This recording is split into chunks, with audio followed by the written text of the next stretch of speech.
So we've got our new super basic site up here on GitHub. Here's my index.html page. And if I wanted to, I could do all of my editing in this way, right? So I click on the page, I click over here on the little pencil, go ahead and edit the file. It'll also show me, it'll allow me to preview those changes, but it won't let me preview in a rendered way, right? For that I would have to make the changes, commit the changes. I'm going to hit cancel for now.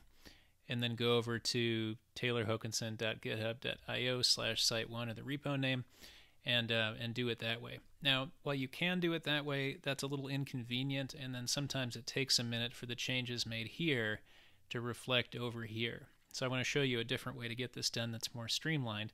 And for that, we're going to download GitHub Desktop, which you can do from the GitHub website for free. So if I switch over to GitHub Desktop, which is represented by the Octocat, right? It's a cat with octopus tentacles, you get a screen that looks something like this. And mine will look a little bit different from yours because I have tons of repos and I've already selected Site1 as the current repo. But in your case, what you're going to do is go to File and Clone Repository. So what that means is we're going to make a duplicate from the online version and download that and maintain it on our desktop. So I clone a repository. If you want to, you can type in the name, but you'll probably just have one. So I'll type in Site1, and then I would click here and say clone, but I've already done so, so I'm going to hit cancel. And again, what that's going to do is put a copy of that on your desktop.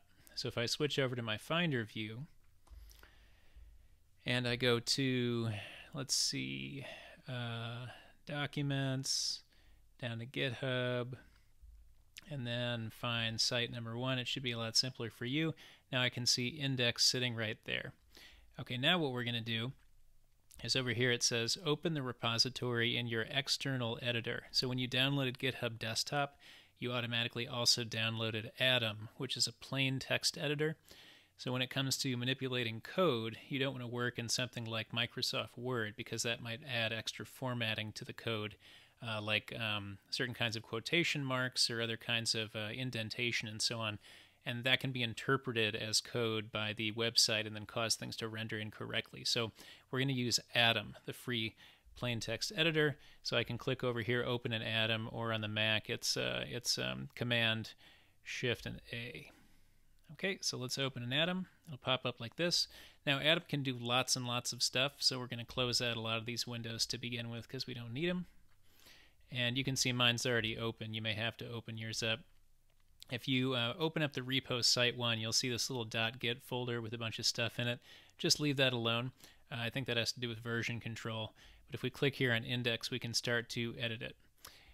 So in this case, I might change this from hello there y'all to how you doing or something, just so that I can show you the process and what happens. So now that I've made a change, I can see up here there's a little blue dot that's reminding me it's unsaved.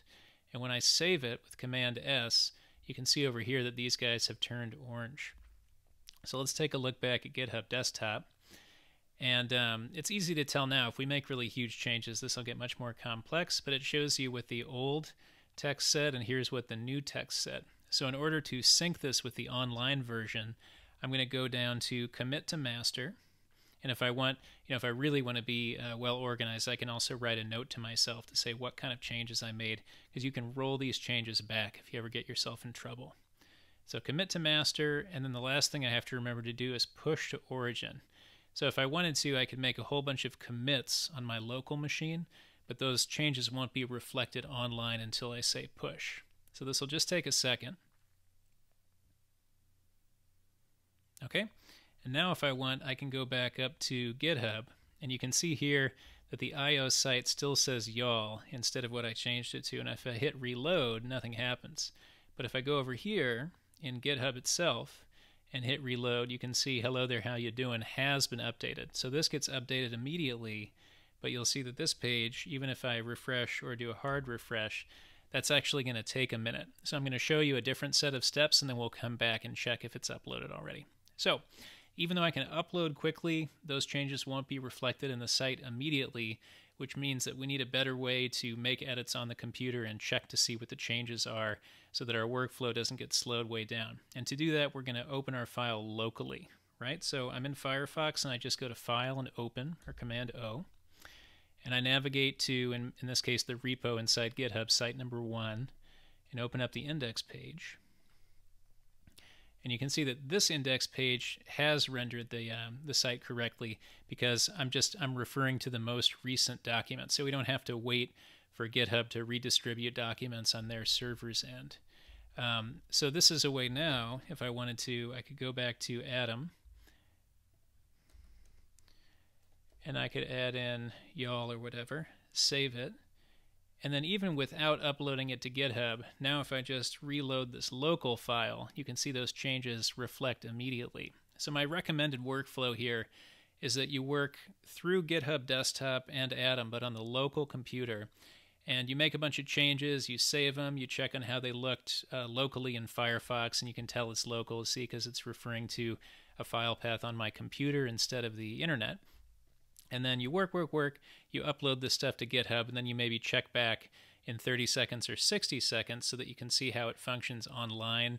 And that way you could, bring it up on your cell phone, you could bring it up in your iPad, you could have other people look at it, and so forth. If I hit back here, so here I'm back on Taylor Hokanson github.io, and if I hit refresh, now you can see that hello, how you doing? The first change that I made has updated. So the process takes about 30 seconds, which is why I recommend that you work locally until you're done and ready to put a batch of work online, for example, when you're ready to hand it in.